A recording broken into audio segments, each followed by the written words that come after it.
Chaque jour, Charles et Carole vous présentent la leçon de l'école du sabbat.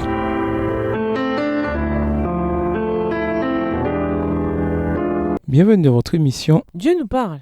Son de mercredi, le fils de la promesse. La deuxième scène de la circoncision impliquait tout le monde. Ismaël ne fut pas le seul à être circoncis, car tous les mâles de la maisonnée d'Abraham le furent avec lui. Genèse 17 et versets 23 à 27. Le mot kol, tous, chaque, est répété à 4 reprises. Genèse 17 versets 23 et 27. C'est dans ce contexte inclusif que Dieu apparaît à Abraham pour confirmer la promesse d'un fils, Isaac. Lisons Genèse 18, les versets 1 à 15 et Romains 9, le verset 9. Quelle leçon d'hospitalité apprenons-nous de la manière dont Abraham reçoit ses visiteurs? Comment expliquez-vous la réaction de Dieu à l'hospitalité d'Abraham? Genèse 18, les versets 1 à 15.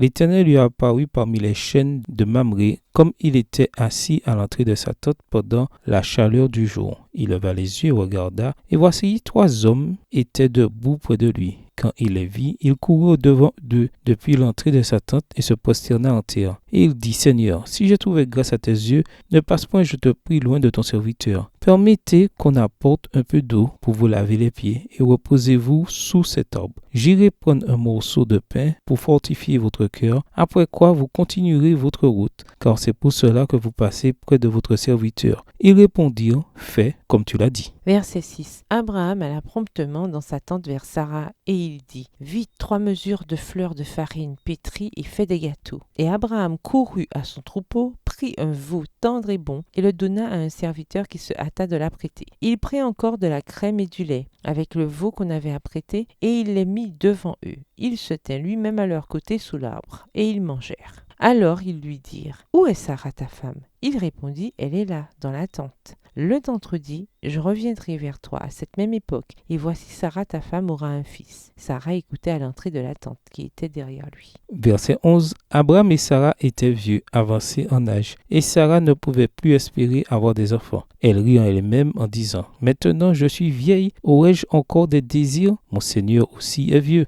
L'Éternel dit à Abraham, pourquoi donc a-t-elle ri en disant, est-ce que vraiment j'aurai un enfant, moi qui suis vieille? Y a-t-il rien qui soit étonnant de la part de l'Éternel? Au temps fixé, je reviendrai vers toi à cette même époque et Sarah aura un fils. Sarah mentit en disant, je n'ai pas ri, car elle eut peur. Mais il dit, au contraire, tu as ri. Romains 9, le verset 9. Voici en effet la parole de la promesse. Je reviendrai à cette même époque et Sarah aura un fils. Nous ne savons pas clairement si Abraham savait qui étaient ces étrangers, Hébreux 13, verset 2, bien qu'il ait agi envers eux comme si Dieu en personne était parmi eux. Il était assis à l'entrée de sa tente pendant la chaleur du jour, Genèse 18, verset 1. Et comme les visiteurs sont rares dans le désert, il avait probablement envie de les rencontrer. Abraham courut vers les hommes, Genèse 18, verset 2, bien qu'il fût âgé de 99 ans. Il appela l'une de ces personnes Adonai, mon Seigneur, Genèse 18, verset 3, version Osserval, titre souvent utilisé pour Dieu, Genèse 20, verset 4, Exode 15, verset 17. Il s'affaira dans la préparation du repas, Genèse 18, verset 6 et 7. Il se tint debout à côté d'eux, attentif à leurs besoins et prêt à les servir, Genèse 18, verset 8. Le comportement d'Abraham envers les étrangers célestes deviendra un modèle d'hospitalité. Hébreux 13, verset 2. En effet, l'attitude de révérence d'Abraham communique une philosophie de l'hospitalité. Respecter et s'occuper d'étrangers n'est pas juste un geste de politesse. La Bible souligne qu'il s'agit de devoirs religieux, comme s'il s'agissait de Dieu lui-même. Matthieu 25, les versets 35 à 40.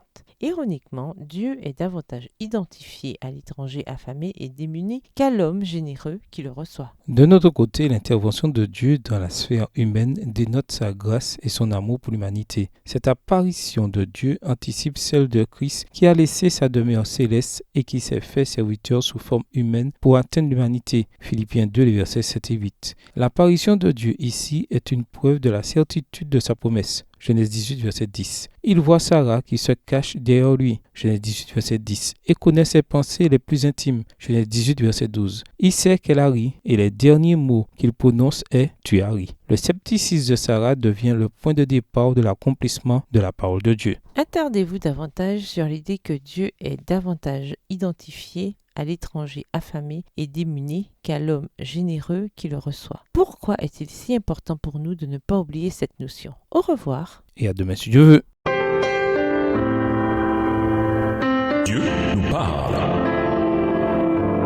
Chaque jour, Charles et Carole vous présentent la leçon de l'école du sabbat.